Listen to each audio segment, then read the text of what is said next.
Hello, আমার কথা শোনা যায়?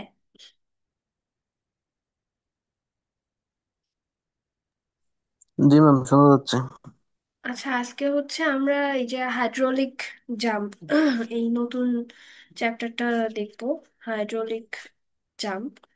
তো হাইড্রোলিক জাম্প জিনিসটা কি? এটা হচ্ছে যখন একটা ফ্লো শুরুতে হচ্ছে অনেক সুপার ক্রিটিক্যাল টাইপের থাকে, মানে আনস্টেবল র্যাপিড সুপার ক্রিটিক্যাল থাকে। সুপার ক্রিটিক্যাল ফ্লো যখন হঠাৎ করে সাবক্রিটিক্যালে যাবে, মানে হঠাৎ যদি একটা চেঞ্জ হয় সুপার ক্রিটিক্যাল থেকে হঠাৎ করে সাবক্রিটিক্যালে যাওয়ার জন্য এই ওয়াটার হচ্ছে একটা জাম্প দিয়ে সাবক্রিটিক্যালে যায়। সাবক্রিটিক্যালে তো নর্মালি হচ্ছে হাইট বেশি থাকে। তো যখন একটা এরকম সুপার ক্রিটিক্যাল ফ্লো হচ্ছে সাব ক্রিটিক্যাল ফ্লোতে ট্রান্সফর্ম হয়, তখন হচ্ছে ওইখানে একটা রাইজ হয় ওয়াটার সারফেসের, আর এটাকেই হচ্ছে হাইড্রোলিক জাম্প বলা হয়। ঠিক আছে? তো এই হাইড্রোলিক জাম্পটা বেসিক্যালি হচ্ছে নর্মালি হচ্ছে আমাদের আপস্ট্রিম ফ্লো থেকে, মানে আপস্ট্রিম ফ্লো এর কন্ডিশন এবং কোথায় ওয়াটারটা যাচ্ছে এই কন্ডিশনের উপরে ডিপেন্ড করে। ঠিক আছে? তো আমাদের এই সুপার ক্রিটিক্যাল ফ্লোতে হচ্ছে আমাদের একটা ডেপথ থাকে, এবং সেটা যখন হাইড্রোলিক জাম্প দিয়ে এক সাবক্রিটিক্যাল ফ্লোতে যায় তখন তার হচ্ছে ডেপথটা চেঞ্জ হয়ে যায়। এই দ্বিতীয় যে ডেপথটা হচ্ছে ও গেইন করে এটাকে হচ্ছে সিকোয়েন্সিয়াল ডেপথ বলা হয়। ঠিক আছে? তো এখানে হচ্ছে বলি গো আল্লাহ, খাইলে কিছু কি কাম করতেছ? সবাই আমি একটু দানি দান আনছি তোর সারা দানের গাড়িতে লইছি। তারপর কি এর মুখের রাখতাম না করে দাম তো বানিয়েছি দাস। সবাই একটু মিউট থাকলে ভালো হয়।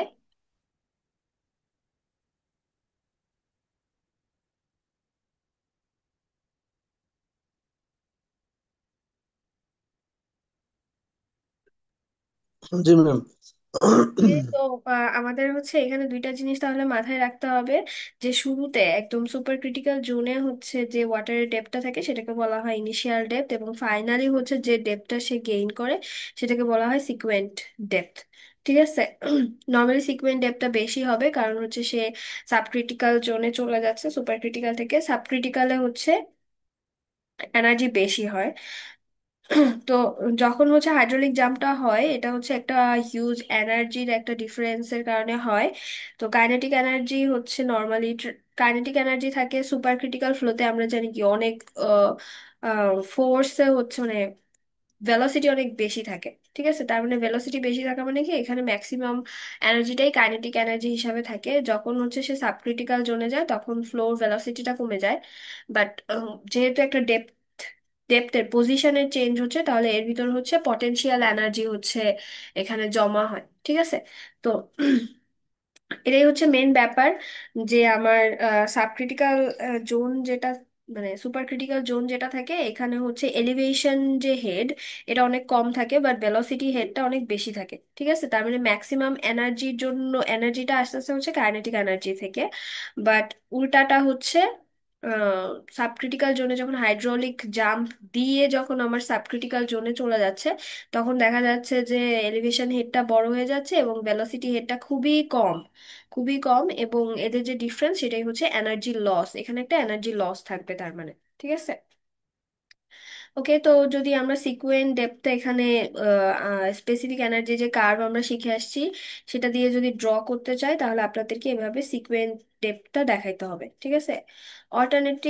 অল্টারনেট ডেপথটা হচ্ছে যে নর্মালি যদি হচ্ছে হাইড্রোলিক জাম্প টাম্প ছাড়া যদি সে হচ্ছে সাবক্রিটিক্যাল জোনে যাইতো, তাহলে সুপার ক্রিটিক্যাল জোন আর সাবক্রিটিক্যাল জোনের যে ডেপথ দুইটা সেটাকে হচ্ছে অল্টারনেট ডেপথ বলা হয়। বাট সিকুয়েন্ট ডেপথটা থাকবে এর মাঝামাঝি একটা জায়গায়। তো এটা যদি চিত্র আসে আপনাদেরকে এভাবে সুন্দর করে দেখাইতে হবে। ঠিক আছে? ওকে, এই অ্যাপ্লিকেশনগুলো একটু পড়ে নেবেন, এটা যদিও অত বেশি ইম্পর্টেন্ট না, এটা বোঝা যায় যে এটা হচ্ছে কাইনেটিক এনার্জিকে কমায় দেয়, তারপর হচ্ছে ওয়াটারের ডেপটাকে বাড়ায় দেয়, ডিসচার্জটাকে বাড়ায় দেয়। যেহেতু হচ্ছে ফার্স্টে অনেক নিচু দিয়ে পানি হচ্ছিল, পরে হঠাৎ করে হাইট বেড়ে যায়, বেড়ে যাওয়ার কারণে তার মানে কি আমাদের ডিসচার্জও হচ্ছে এখানে বেড়ে যায়। তারপর হচ্ছে আপলিফট প্রেশার যেটা সেটা হচ্ছে এখানে কমে যায়। তারপর হচ্ছে এটা একটা প্রসেস যেটা দিয়ে হচ্ছে কেমিক্যাল গুলাকে মিক্স করা যাবে, যেহেতু হচ্ছে এখানে মানে অ্যাব্রাপ্ট একটা চেঞ্জ হচ্ছে, সুপার ক্রিটিক্যাল থেকে সাবক্রিটিক্যালে যাচ্ছে। তো ওয়াটার পিউরিফিকেশন এবং ওয়েস্ট ওয়াটার ট্রিটমেন্টে হচ্ছে এই হাইড্রোলিক জাম্প প্রসেসটা ইউজ করা হয়। আচ্ছা, এটা খুবই ইম্পর্ট্যান্ট একটা জায়গা, classification of hydraulic jump, hydraulic জাম্পের ক্লাসিফিকেশন গুলা খুবই ইম্পর্ট্যান্ট, এটা অনেক বেশি ইম্পর্টেন্ট। তো এটা হচ্ছে বেসিক্যালি ফ্রাউড নাম্বারের বেসিসে হচ্ছে আমরা কি করব, এই ক্লাসিফিকেশন গুলা করব।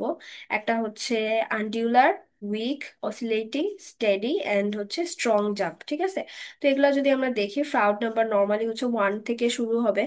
যদি 1 থেকে 1.7 এর মধ্যে থাকে ফ্রাউড নাম্বার, সেটাকে বলবো আনডিউলার জাম্প। এদের জন্য আমাদেরকে ফিগার ড্রয়িং শিখতে হবে, প্রত্যেকটা জাম্প দেখতে কেমন। আনডিলার জাম্পটা একদম নর্মাল, খুবই ছোট্ট একটা জাম্প, এখানে এনার্জি লসও হয় খুবই কম। তো এইটা হচ্ছে এভাবে দেখাবেন যে এই আনডিউলার জাম্পে হচ্ছে সারফেসটা নর্মালি হচ্ছে আনডিউলেশন একটা দেখা যায়, এই জন্য এটাকে বলা হচ্ছে আনডিউলার জাম্প, ঠিক আছে? আর হচ্ছে এখানে যে মানে এটা জাম্পটা খুবই আসলে ছোট, এর জন্য হচ্ছে দেখা যাচ্ছে Y1 এর ভ্যালু আর Y2 এর ভ্যালু অনেক কাছাকাছি থাকে, ঠিক আছে? সিকুয়েন্ট ডেপথস গুলো হচ্ছে খুবই কাছাকাছি থাকে, ওকে। এরপর হচ্ছে উইক জাম্প, এটাও অনেক উইক, যেহেতু বুঝে নামেই আছে উইক। উইক থেকেও হচ্ছে আনডিউলারের যে ওয়াই এটা আরো কম, তার মানে আনডিউলারটা হচ্ছে আরো বেশি উইক, ঠিক আছে? তারপর হচ্ছে উইক, উইক জাম্পটা হচ্ছে 1.7 থেকে 2.5 পর্যন্ত থাকবে ফ্রাউড নাম্বার। ফ্রাউড নাম্বার যখন 1.7 থেকে 2.5 এর মাঝামাঝি থাকবে, তখন আমরা সেই ধরনের যে জাম্প, হাইড্রোলিক জাম্প, সেটাকে আমরা বলবো হচ্ছে উইক জাম্প, ঠিক আছে? তো উইক জাম্পের চিত্রটা দেখেন, আগেরটা তো একটু আন্ডিউলেশন ছিল, মানে কি এরকম দুইটা তিনটা এরকম ইয়ে ছিল, ঢেউয়ের মতো ছিল, আর এটা একটা স্মুথ জাম্পের মতোই হইছে, যে জাস্ট নর্মালি একটু পানিটা উপরের দিকে উঠে গেছে, খুব হালকা আন্ডিউলেশনের পরিমাণ এখানে কমে গেছে। এখানে আবার এনার্জি লসের পরিমাণটা একটু বেড়ে গেছে, ওটাতে ছিল 5%, এটা হচ্ছে 5 থেকে 10%, ঠিক আছে? তো এই জিনিসগুলো খুব ইম্পর্টেন্ট, মানে এই ক্লাসিফিকেশনটা খুবই ইম্পর্টেন্ট, ভেরি ভেরি ইম্পর্টেন্ট। এটা হচ্ছে আপনারা ল্যাব যখন করবেন, ল্যাবেও সেম জিনিস পড়া লাগবে, এর জন্য খুব ভালো করে শিখে নেন। অসিলেটিং জাম্পটা হচ্ছে 2.5 থেকে 4.5 এর ভিতর থাকবে হচ্ছে ফ্রাউড নাম্বার। আর এটা হচ্ছে অসিলেট করবে কাইন্ড অফ একটু, মানে এটার এখানে একটু ভেলোসিটি অনেক বেড়ে যাবে, এনার্জি লসটাও বেড়ে যাবে, এবং দুইটা সিকুয়েন্ট ডেপথের মধ্যে ডিফারেন্সটাও বেড়ে যাবে, Y1 থেকে Y2 যেটা হবে, এটার ডেপথটা অনেক বেড়ে যাবে, ঠিক আছে? এনার্জি লসটা এখানে অনেক বেশি হবে। তারপরে হচ্ছে এই যে the ratio of final and initial depth হচ্ছে 3.1 থেকে 5 এর মধ্যে চলে যাবে, মানে বেড়ে যাবে আর কি। তো এটা হচ্ছে অসিলেটিং জাম্প। এরপর হচ্ছে স্টেডি জাম্প। স্টেডি জাম্পে হচ্ছে ফ্রাউড নাম্বারটা আরো বেড়ে গেল, ফ্রাউড নাম্বারটা 4.5 থেকে 9 এর মধ্যে থাকবে, এটা হচ্ছে কাইন্ড অফ একটা স্টেবল জাম্প, মানে এই জাম্পটা দিয়ে পানিটা হচ্ছে ওয়াটার লেভেলটা অনেক বেশি স্টেবল হয়ে যাবে, কারণ অনেক উঁচু একটা ডেপথে হচ্ছে তার জাম্প দেওয়া লাগতেছে। তো এখানে এনার্জি লসটা অনেক বেশি হবে। তারপর হচ্ছে স্ট্রং জাম্প, যেটা ফ্রাউড নাম্বার অনেক বেশি, মানে অনেক উঁচুতে সে যাবে। দেখা যাচ্ছে যে এটার ইনিশিয়াল ডেপথের যে রেশিও, এটা হচ্ছে 12 ছাড়াই যায়, মানে 12 এর থেকেও বড় হবে, মানে এটা অনেক অনেক উঁচুতে যদি একটা জাম্প দেওয়া হয়, তাহলে হচ্ছে পানি যদি জাম্প করে অনেক উঁচুতে, তখন হচ্ছে তাকে আমরা বলবো স্ট্রং জাম্প। এটার এনার্জি লসটা আরো বেশি, 70 to 80%, ঠিক আছে? তো এগুলা হচ্ছে আমাদের টাইপ ছিল, এগুলা এরকম একটা বক্স করে দেওয়া আছে, আপনারা চাইলে এখান থেকে আরো সুন্দরভাবে একবার জিনিসটা পড়ে ফেলতে পারেন। এটা অনেক বেশি ইম্পর্ট্যান্ট, আমি আরো একবার বলতেছি, তো এটা ভালো মতো শিখবেন, ওকে। এরপরে হচ্ছে এখানে আমাদের কি আছে,